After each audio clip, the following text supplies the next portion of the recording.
मैं डॉक्टर रामेश्वर प्रसाद ठाकुर, सहायक प्राध्यापक भूगोल। आज हम लोग यहाँ पर प्राकृतिक गैस भारत के संदर्भ में अध्ययन करेंगे। प्राकृतिक गैस का मतलब है प्राकृतिक रूप से प्राप्त, जिसको बनाने में मानव का कोई योगदान नहीं होता। यह धरातल के नीचे पाया जाता है या खनिज तेल के साथ ही पाया जाता है, कभी कभी अलग भी पाया जाता है। आगे देखते हैं हम लोग। विश्व के साथ साथ भारत में भी कोयला एवं पेट्रोलियम तेल के स्थान पर प्राकृतिक गैस का उपयोग निरंतर वृद्धि हो रहा है। इसका मुख्य कारण गैस खनिज तेल एवं कोयला की तुलना में वायु प्रदूषण कम करता है। मतलब प्राकृतिक गैस को जलने से खनिज तेल और कोयला की तुलना में कम प्रदूषण फैलता है। यह जलने पर गंध, धुआं एवं राख भी नहीं छोड़ता है, जो कि पर्यावरण के अनुकूल होता है। प्राकृतिक गैस में 85 से 52% तक हाइड्रोकार्बन होता है, जो ब्यूटेन एवं प्रोपेन के मिश्रण से मीथेन गैस बना होता है। मीथेन कैलेथरेट्स के रूप में जीवाश्म ईंधन के साथ पाया जाता है। यह दलदल, कीचड़ और कूड़े करकट के सड़ने एवं उत्पन्न बैक्टीरिया जीवों द्वारा निर्मित मीथेन होता है।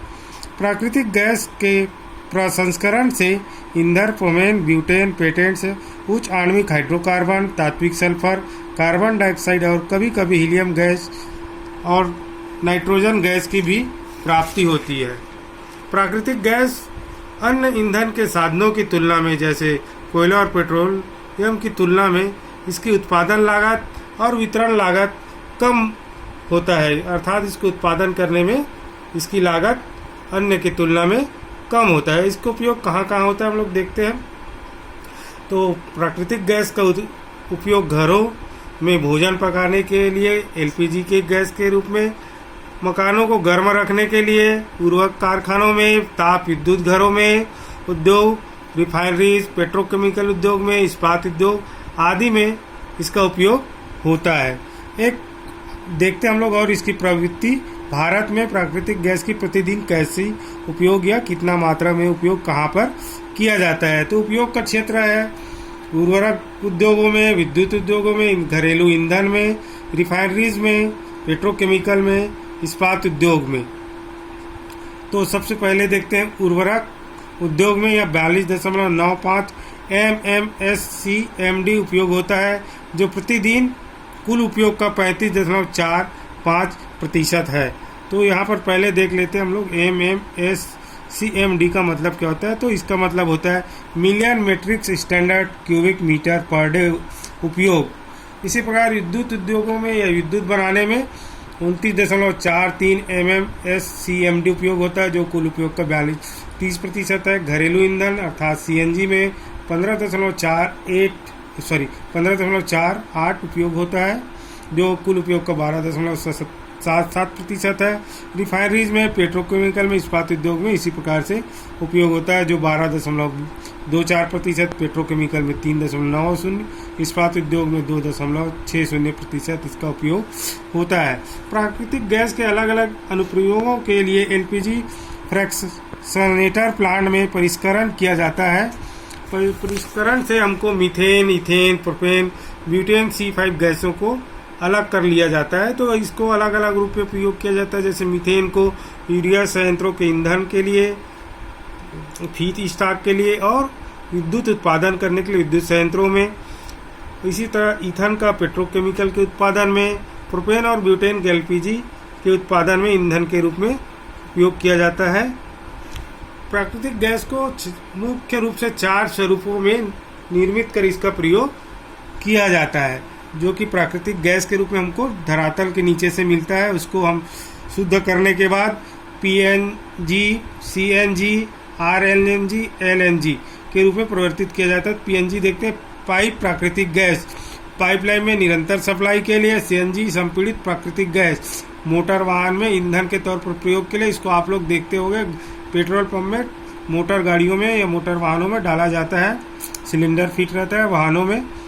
RLNG रिग्रेफाइड प्राकृतिक गैस, पाइपलाइन के द्वारा उपभोक्ता तक पहुंचाने के लिए, जो आप लोग देखे होंगे घरों में, मॉल में ये इसके जरिए गैस पहुंचाई जाती है ईंधन के रूप में प्रयोग करने के लिए। LNG द्रवित प्राकृतिक गैस को बड़ी मात्रा में क्रायोजेनिक टैंकरों के माध्यम से परिवहन करने के लिए इस प्रकार एलएनजी रूप में बनाया जाता है। जैसे मोटर वाहनों से भरकर लाया जाता है, छोटे सिलेंडरों में भरने के लिए गैस के रूप इसको द्रवित करके उपरोक्त स्वरूप में लाने के लिए प्राकृतिक गैस को विभिन्न तापमान और दबाव के द्वारा परिवर्तित किया जाता है। भारत में प्राकृतिक गैस का उत्पादन। देश में प्राकृतिक गैस का उत्पादन 1960 के दशक से तेजी से प्रारंभ हुआ, जिसमें असम और गुजरात में गैस की खोज की गई। भारत में घरेलू मांग में तेजी से वृद्धि के फलस्वरूप ONGC द्वारा 1970 के दशक में प्राकृतिक गैस की खोज में तेजी आई और भारत के विभिन्न क्षेत्रों में नए क्षेत्र खोजे जाने प्रारंभ किए गए। ONGC के अतिरिक्त निजी कंपनियों द्वारा नए प्राकृतिक गैस क्षेत्रों की खोज करने के फलस्वरूप गुजरात केजी बेसिन मतलब कृष्णा गोदावरी बेसिन में, कावेरी बेसिन में, त्रिपुरा, असम आदि क्षेत्रों में प्राकृतिक गैस प्राप्त हुई। सन 1973-74 में प्राकृतिक गैस का उत्पादन मात्र 1.8 अरब घन मीटर था भारत में, जो बढ़कर सन 1984-85 में 7.24 अरब घन मीटर हो गया। यह निरंतर बढ़ते हुए भारत में 1995-96 तक यह बढ़कर 20.92 अरब घन मीटर का उत्पादन किए जाने लगा। कहाँ? भारत देश में। देखते हैं भारत में है कितना और संचित भंडार प्राकृतिक गैस का, यह मिलने का अनुमान है। तो भारत में प्राकृतिक गैस अधिकांशतः खनिज तेल के साथ पाई जाती है। भारत में शासन की ओर से प्राकृतिक गैस की खोज ONGC oil and natural gas corporation तथा OIL ऑयल इंडिया लिमिटेड करती है। वर्तमान में निजी भागीदारी से भी प्राकृतिक गैस का खोज और उत्पादन किया जा रहा है। भारत में लगभग 725 मिलियन घन मीटर से अधिक प्राकृतिक गैस का संचित भंडार होने का अनुमान लगाया गया। संचित भंडार का मतलब धरातल के नीचे होने का अनुमान लगाया गया है। भारत में प्राकृतिक गैस का क्षेत्रीय वितरण मतलब कहाँ कहाँ भारत में प्राकृतिक गैस पाया जाता है उसको देखते हैं। तो भारत में प्राकृतिक गैस के वितरण को 2 भागों में बांटकर अध्ययन किया जा सकता है। प्रथम स्थलीय भाग, द्वितीय समुद्र मग्न तटीय भाग। समुद्र मग्न तटीय भाग मतलब भारत से लगा हुआ या भारत के अधीन समुद्र वाले भाग जो 200 समुद्री मील की दूरी तक सीमा माना जाता है। तो प्रथम देखते हैं हम लोग स्थलीय भाग। स्थलीय भाग के अंतर्गत गुजरात, असम और आंध्र प्रदेश प्रमुख उत्पादक राज्य है प्राकृतिक तेल के। सन 1976 से पहले केवल स्थलीय भाग से ही प्राकृतिक गैस प्राप्त होता था, लेकिन अब कुल उत्पादन का मात्र 25% भाग ही स्थलीय भाग से प्राप्त होता है। भारत में असम राज्य प्राकृतिक गैस के उत्पादन में प्रथम स्थान रखता है, द्वितीय स्थान पर राजस्थान है और तीसरे स्थान पर त्रिपुरा है, जो 2019-20 के उत्पादन का जो आंकड़ा हमको प्राप्त हुआ है उसके आधार पर। इसके अलावा गुजरात, तमिलनाडु, आंध्र प्रदेश, पश्चिम बंगाल, मध्य प्रदेश और झारखंड में भी प्राकृतिक गैस का थोड़ी बहुत मात्रा में उत्पादन किया जाता है। स्थलीय भागों में राजस्थान में गोटारू, आंध्र प्रदेश के राजूल, गुजरात में नाडा, KG basin, Krishna Godavari basin Andhra Pradesh, Damodar घाटी झारखंड, नर्मदा बेसिन मध्य प्रदेश, ब्रह्मपुत्र घाटी क्षेत्र असम तथा सुरमा घाटी क्षेत्र त्रिपुरा में भी गैस के प्रमुख उत्पादक क्षेत्र है। तमिलनाडु में नारीमन में भी प्राकृतिक गैस का उत्पादन प्रारंभ किया गया है।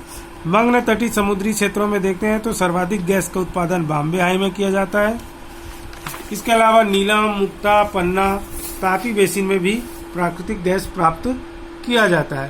पूर्वी समुद्री भाग देखें या भारत के पूर्वी भाग बंगाल की खाड़ी वाले क्षेत्र में तो कृष्णा गोदावरी बेसिन के रावा क्षेत्र, कावेरी बेसिन के पोर्तो नोवा में प्राकृतिक गैस का उत्पादन किया जाता है। इसके अलावा खंभात की खाड़ी के दक्षिण भाग में काम्बे बेसिन में भी प्राकृतिक गैस प्राप्त होता है। यहाँ पर मात्र 600 मीटर की गहराई में ही गैस प्राप्त होने लगता है। पूर्वोत्तर भारत में जहाँ खनिज तेल मिलता है वहाँ पर साथ साथ प्राकृतिक गैस भी प्राप्त होता है, जिसमें असम और त्रिपुरा प्रमुख राज्य हैं। वर्ष 2019 और 20 के दौरान भारत में गैस उत्पादन का सर्वाधिक उपयोग विद्युत उत्पादन में किया गया। दूसरे क्रम पर उर्वरक उत्पादन में इसका उपयोग किया गया। आंध्र प्रदेश के राजूल, नरसापुर, काजा, वानीपाक, पसरला-गुड़ी तथा मंदापेट में भी प्राकृतिक गैस की प्राप्ति हुई है। तो हम लोग मानचित्र के माध्यम से देखते हैं भारत के प्राकृतिक गैस के संभावित क्षेत्र कहाँ कहाँ पर है।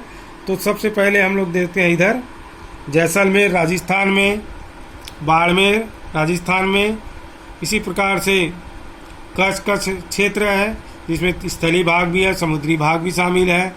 इसके अलावा सौराष्ट्र क्षेत्र, स्थलीय भाग, समुद्री भाग, खंबात की खाड़ी क्षेत्र, बॉम्बे हाई और बॉम्बे के समुद्र तटीय भाग में, इसी प्रकार से कोंकण और केरला के समुद्र तटीय भाग, कावेरी बेसिन में, कृष्णा गोदावरी बेसिन में, गोदावरी नदी के किनारे किनारे या गोदावरी नदी के घाटी में भी प्राप्त होने के संकेत मिले। इसी प्रकार से महानदी बेसिन में, इसमें स्थलीय भागों में भी और इसके समुद्री भागों में भी प्राकृतिक गैस मिलने की संभावना व्यक्त की गई है। यह भंडार इसका पता लगाया गया है। इसी प्रकार से देख सकते हैं नर्मदा घाटी में, दामोदर घाटी में, विंध्य पर्वतमाला के क्षेत्र में, गंगा के मैदानों में के भाग में भी संचित भंडार होने का अनुमान लगाया गया। इसी प्रकार से पूर्वोत्तर भारत, असम और त्रिपुरा क्षेत्र में भी प्राकृतिक गैस मिलने का अनुमान लगाया गया है या प्राप्त होता है। भारत में देखते हैं प्राकृतिक गैस का उत्पादन, राज्यवार स्थिति, राज्यवार उत्पादन कैसा है और समुद्र तटीय भागों में उत्पादन कैसे।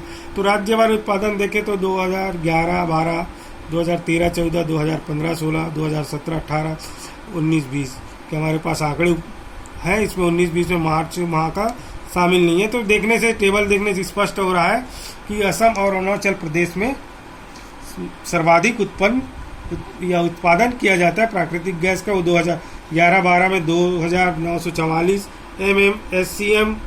MMSCM का मतलब है मिलियन स्टैंडर्ड क्यूबिक मीटर।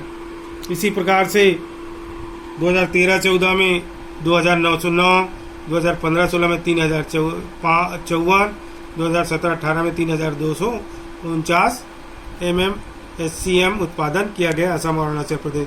और दूसरे बड़े राज्यों में देखें तो गुजरात में 2017-18 में 1607, त्रिपुरा में 1440, झारखंड में 531, राजस्थान में 1442 MMSCM उत्पादन किया गया।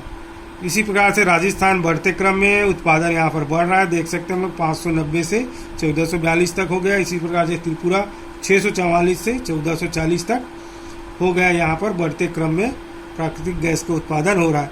इसके अलावा देखते हैं मुंबई हाई और पूर्वी अपतटीय भाग, मुंबई और पूर्वी अपतटीय भाग, ये समुद्री भाग में खनन किया जाता है। तो स्थलीय भाग की तुलना में समुद्री भाग में ज़्यादा उत्पादन किया जाता है। मुंबई भाग और पूर्वी अपतटीय भाग को जोड़कर देखें तो 2011-12 में 17,565 MMSCM उत्पादन किया गया। तो 2017-18 में 17,791 MMSCM उत्पादन किया गया। इसी प्रकार से कुल हम देखें इसके प्रारूप तो 2011-12 में 47,555 MMSCM उत्पादन किया गया। तो 2017-18 में 32,649 MMSCM उत्पादन किया गया, जो घटते क्रम को प्रदर्शित करता है। मतलब भारत में प्राकृतिक गैस का उत्पादन धीरे धीरे कम होते जा रहा है या उत्पादन या भंडार खत्म होते जा रहा है। नए भंडार खोज करने की आवश्यकता है ताकि मांग को पूरा किया जा सके। देखते हैं भारत में गैस पाइपलाइन। भारत में प्राकृतिक गैस के उत्पादन में क्षेत्रीय असंतुलन है, जिसके कारण उपभोग में भी क्षेत्रीय असंतुलन प्राप्त देखने को मिलता है। देश में गुजरात, महाराष्ट्र, उत्तर प्रदेश मिलकर 65% से भी अधिक खपत करते हैं, क्योंकि इन्हीं क्षेत्रों में विद्युत और उर्वरक कारखानों में गैस का प्रयोग किया जाता है, इसलिए ये राज्य ज़्यादा उपयोग करते हैं, इसका प्रतिशत बढ़ गया है।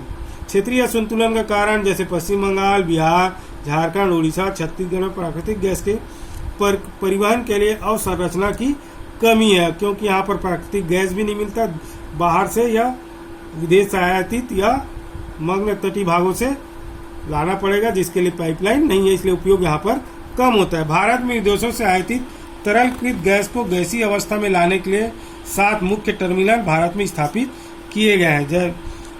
स्थान, स्वामित्व और टर्मिनल क्षमता के द्वारा हम लोग टेबल से दिखा रहे हैं इसको।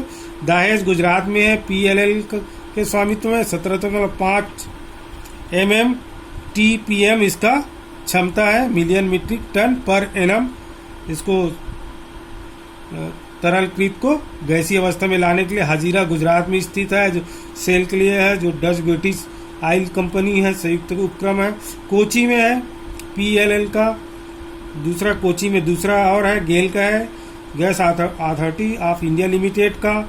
मुंद्रा गुजरात में है, GSP गुजरात स्टेट पेट्रोकेमिकल्स।